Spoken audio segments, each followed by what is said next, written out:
लगेगी। ठीक, यहीं से चालू। सभी विद्यार्थियों का हमारे YouTube channel study with Vikas chemistry पर बहुत बहुत स्वागत है। आज हम आपके सामने प्रस्तुत लेके आए हैं बहुत ही महत्वपूर्ण जीव विज्ञान का अनसॉल्व्ड पेपर सेट फर्स्ट है 2022 में जो आया था।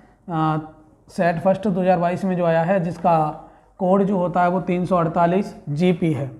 इसमें देखिए ये पेपर जो आता है, पेपर में हमें सबसे पहले ये भी बात नोट करनी है कि जब पेपर आता है तो हमें पेपर में बहुविकल्पी प्रश्न कैसे लिखने हैं।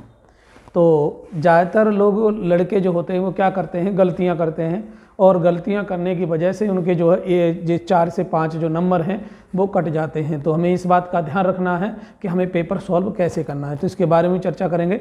देखिए कभी भी हमें पेपर सॉल्व करना होता है तो जो कॉपी का फर्स्ट पृष्ठ होता है, मान लीजिए ये मेरा कॉपी का फर्स्ट पृष्ठ है, तो हम क्या करेंगे, कुछ लड़के क्या करते हैं कि ऐसे यहाँ से डंडा लिया और यहाँ से डंडा ले लिया, बीच में थोड़ी सी जगह, ऐसा नहीं करना है। बीच में यानी थोड़ा सा ही ग्राफिंग करनी है, थोड़ी सी ग्राफिंग इधर से करनी है, थोड़ी सी ग्राफिंग इधर से करनी है, ज़्यादा नहीं करनी है। इसके बाद ऊपर जो भी खंड आप सॉल्व करने जा रहे हैं उस खंड को लिखना होता है। तो ध्यान देंगे यहाँ पर, जैसे प्रश्न जो पाठ दिया होगा कि जीव विज्ञान सभी प्रश्न करना अनिवार्य है, फिर बहुविकल्पी प्रश्न दिए होंगे, तो आपको क्या करना है, जो पृष्ठ पे जिस पर करने जा रहे हो उस पर आप क्या लिखेंगे, बहुविकल्पीय प्रश्न लिखेंगे। और बहुविकल्पीय प्रश्न लिखने के बाद लिखेंगे प्रश्न संख्या 1, और का है तो का लिखेंगे। जैसे मेरा पहला प्रश्न है कि प्रश्न 1 है का, जिसका नाम है दोहरा निषेचन होता है, यानी वे कौन से जीव होते हैं जिनके अंदर दोहरा निषेचन होता है, किस प्रकार के जीव होते हैं जिनमें दोहरा निषेचन पाया जाता है। तो वे आवृतबीजी पौधे होते हैं जिनमें क्या होता है, दोहरा निषेचन पाया जाता है। दूसरा प्रश्न है वन का खा, विषाणु का आनुवांशिक पदार्थ है। विषाणु का आनुवांशिक पदार्थ, देखिए विषाणु आनुवांशिक रूप से DNA और RNA दोनों में ही पाया जाता है, ये ध्यान रखेंगे। विषाणु जो है DNA और RNA में दोनों में पाया जाता है। एक बार और ध्यान रखेंगे कि DNA का आनुवांशिक जो वाहक है वो, यानी आनुवांशिक जीन्स का जो वाहक है वो DNA है, लेकिन अगर विषाणु की बात की जाए तो विषाणु RNA और DNA दोनों में ही पाया जाता है। आगे श्वेत रुधिर कणिकाओं के अति उत्पादन के फलस्वरूप होता है, जैसे WBC, श्वेत रक्त कणिकाओं को क्या कहते हैं, WBC कहते हैं। और WBC अगर मात्रा में ज़्यादा उत्पन्न होती है, अगर WBC की मात्रा ज़्यादा होती है तो क्या होगा, अगर WBC की मात्रा ज़्यादा होगी तो हमें ल्यूकीमिया नामक रोग हो जाता है। ये ल्यूकीमिया नामक का क्या होगा, रोग उत्पन्न हो जाएगा। प्रश्न का है DNA के रासायनिक चाकू क्या कहलाते हैं। DNA के रासायनिक चाकू जो होते हैं उनको कहते हैं एंडोन्यूक्लिएज कहते हैं। DNA के जो रासायनिक चाकू हैं उनका नाम होता है एंडोन्यूक्लियक। हाँ, तो आगे है हमारा निश्चित उत्तरीय प्रश्न पूछे जाते हैं जो 1 नंबर के होते हैं, ये 1 नंबर में पूछा जाता है। तो सेट नंबर फर्स्ट में जो 2022 में 248 GP में जो आया है वो दूसरा प्रश्न है, दूसरे का है। इसमें पूछा गया है कि अग्र पीयूष ग्रंथि द्वारा स्रावित 2 गोनोट्रोपियन हार्मोन्स के नाम लिखिए। जो क्या होता है, अग्र पीयूष ग्रंथि जो होती है उसमें जो स्रावित होता है गोनेडोट्रोपियन जो हार्मोन स्रावित होते हैं उनके नाम क्या हैं। तो देखिए पहले का नाम है ल्यूटिना-इंजिन हार्मोन, पहला जो होता है ल्यूटिना-इंजिन हार्मोन होता है, और दूसरा होता है फॉलिकल स्टिमुलेटिंग हार्मोन्स, यानी एक होता है LH हार्मोन और दूसरा होता है FSH हार्मोन। उसके बाद प्रश्न 2 का खा क्या है, रक्त समूह O वाली एक स्त्री का विवाह रक्त समूह AB वाली पुरुष के साथ होता है तो उनके बच्चों में कौन सा रक्त समूह होगा। ध्यान रखें कि जो रक्त समूह O जो होता है वो सर्वदाता होता है, सभी को दे सकता है।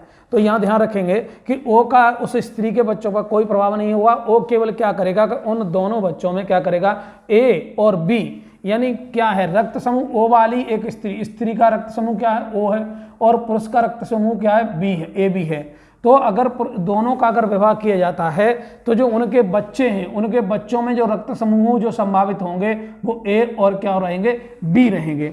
इसके बाद दोहरा निषेचन क्या है, इसकी खोज किसने की। देखिए ये वाला जो टॉपिक है ये आपका हाई स्कूल में भी पूछा गया था कि दोहरा निषेचन क्या होता है। अंड कोशिका का दूसरे नर युग्मक एक अंड कोशिका का, यानी एक अंड कोशिका का दूसरे नर युग्मक द्वितीय से संलयन होना क्या कहलाता है, दोहरा निषेचन कहलाता है। इसकी जो खोज है वो किसने की, 1898 ईस्वी में नवाश्चित नामक जो वैज्ञानिक थे उन्होंने की थी, नवाश्चित नामक वैज्ञानिक ने। आगे हमारा जो दूसरे का घ, डीएनए एवं आरएनए में अंतर।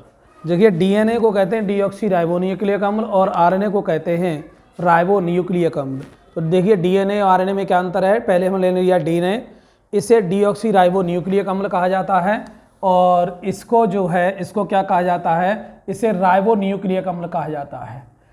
आरएनए को राइबो न्यूक्लिक अम्ल कहा जाता है और डीएनए को डीऑक्सी राइबो न्यूक्लिक अम्ल कहा जाता है। देखिए आरएनए में क्या होता है, इसमें यूरेसिल पाया जाता है, और डीएनए में क्या होता है, इसमें राइबोज शर्करा पाई जाती है। ये मुख्य अंतर है, डीएनए में राइबोज शर्करा पाई जाती है और आरएनए में क्या होता है, यूरेसिल पाया जाता है। तीसरा पॉइंट है, इसमें डीऑक्सी राइबो शर्करा पाई जाती है, इसमें क्या होता है, राइबो शर्करा पाई जाती है। इस तरीके से इनके 3 मुख्य अंतर हैं। देखिए डीएनए और आरएनए इनके कूट भी पूछे जाते हैं। तो डीएनए का जो कूट होता है एडेनिन, ग्वानिन, थायोमीन और साइटोसिन, एडेनिन, ग्वामिन, थायोमीन और साइटोसिन, ये इसके कूट हैं डीएनए के। आरएनए के कूट क्या होते हैं, एडेनिन, ग्वानिन, थायमीन और यूरेसिल, एडेनिन, ग्वानिन, थायमीन और यूरेसिल, ये इसके कूट हैं। केवल वहाँ यूरेसिल है और यहाँ पर क्या पाया जाता है, यहाँ पर थायमीन पाया जाता है, इतना अंतर है। दूसरा है प्रश्न 2 का ड, फाइलेरिया रोग के रोग कारक का जंतु वैज्ञानिक नाम लिखिए। तो देखिए फाइलेरिया जो रोग होता है वो वाउचेरिया वैंक्रोफटाई कृमि द्वारा होता है, ये कृमि है, कृमि द्वारा होता है। इसका वाग जो होता है एडिज मच्छर होता है और इसका जंतु वैज्ञानिक नाम होता है हाथी पांव रोग। इसका जंतु वैज्ञानिक नाम क्या होगा, हाथी पांव रोग होगा। हाँ आगे है हमारा, इसी के आगे चलेंगे। तो प्रश्न 3 का क है कि डीएनए में पाई जाने वाली 4 न्यूक्लियोटाइड इकाइयों के नाम लिखिए। यानी डीएनए में 4 जो न्यूक्लियोटाइड जो इकाइयां हैं वो कौन कौन सी हैं, उनके नाम लिखने हैं। तो उनके नाम क्या होते हैं उसके बारे में चर्चा करेंगे। देखिए प्रश्न 3 का कहा डीएनए में पाई जाने वाली 4 न्यूक्लियोटाइड इकाइयों के नाम। तो देख 4 न्यूक्लियोटाइड क्या है, पहली है डीऑक्सी एडिनाइलिक अम्ल, एडिनाइलिक अम्ल, डीऑक्सी एडिनाइलिक अम्ल। दूसरी है डीऑक्सी गुइनाइलिक अम्ल, तीसरी है डीऑक्सी साइटिडाइलिक अम्ल, डीऑक्सी साइटिडाइलिक अम्ल, और चौथी है डीऑक्सी थाइमिडाइलिक अम्ल। एक तो देखिए इसमें डीऑक्सी एडिनोसिन, ग्वानिन, साइटोसिन और थाइमीन, ये चारों ही इसके अंदर क्या होती हैं, वो पाई जाती हैं। इसके बाद है आगे सहोपकारिता की परिभाषा कीजिए। सहोपकारिता का मतलब होता है कि जिसमें दोनों जीवों को एक दूसरे के ऊपर वास करते हैं और दोनों ही जीवों को क्या प्राप्त होता है, लाभ प्राप्त होता है।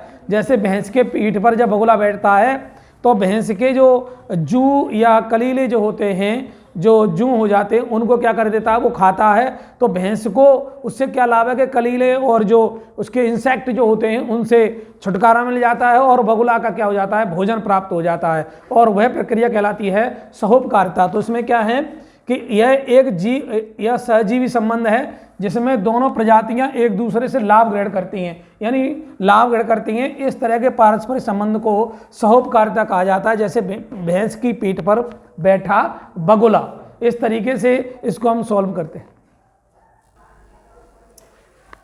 आगे हमारा उस सूक्ष्म जीवी नाम बताओ, उस सूक्ष्म जीवी का नाम बताओ जिससे साइक्लोस्पोरिन ए तथा स्टैटिन को प्राप्त किया जाता है। देखिए तो साइक्लोस्पोरिन ए एक जैव सक्रिय अणु होता है। इसका प्रयोग रोगियों में प्रतिरक्षा निरोधक के रूप में किया जाता है। जो प्रतिरक्षा निरोधक जो होता है, यानी प्रतिरक्षा यानी जीवाणु की प्रतिरक्षा के रूप में क्या किया जाता है, रोग में किया जाता है। इसका उत्पादन ट्राइकोडर्मा पॉलीस्पोरम नामक कवक से किया जाता है। जो ये प्राप्त जो किया जाता है वो किया जाता है किससे, पॉलीस्पोरम। यानी साइक्लोस्पोरिन क्या है, साइक्लोस्पोरिन एक जैव सक्रिय अणु है। कैसा अणु है, जैव सक्रिय अणु है। इसका प्रयोग रोगियों में प्रतिरक्षा निरोधक के रूप में किया जाता है। इसका उत्पादन ट्राइकोडर्मा पॉलीस्पोरम नामक कवक से किया जाता है। दूसरा इसमें ये पूछा है कि स्टैटिन, तो देखिए मोनास्कस पर म्यूरिक अस नामक ईस्ट से, ये जो ईस्ट का नाम है मोनास्कस पर फ्यूरियस ईस्ट से उत्पन्न स्टैटिन का प्रयोग रुधिर होता है उसके कोलेस्ट्रॉल को कम करने के लिए किया जाता है। रुधिर का जो कोलेस्ट्रॉल कम किया जाता है उसका जो ईस्ट जो होता है, जो एंजाइम होता है, वो होता है मोनास्कस परफ्यूमिरिस। इसके बाद हमारा तीसरा न्यूक्लियोसोम की संरचना का संक्षिप्त वर्णन कीजिए। तो देखिए न्यूक्लियोसोम क्या होता है, अत्यधिक लंबे डीएनए अणु को कोशिका के केंद्रक, जो कोशिका का जो केंद्रक होता है, में समेटे रखने के लिए यूकैरियोटिक कोशिका में धनात्मक प्रोटीन हिस्टोन पैकिंग का कार्य करती है। यहाँ पर यह क्वेश्चन पाया जाता है कि जो प्रोटीन है वो कौन सी प्रोटीन है जो हिस्टोन की पैकिंग का कार्य करती है।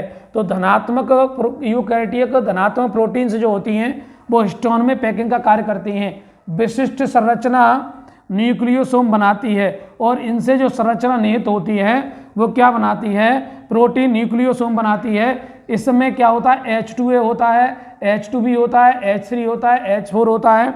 ये सभी क्षारक होते हैं जो प्रोटीन के दो अणु होते हैं जो क्रोड कण का मध्य भाग बनाते हैं। इस तरीके से हम इसका अभी चित्र और देखेंगे कि इसका चित्र कैसे बनाया जाता है।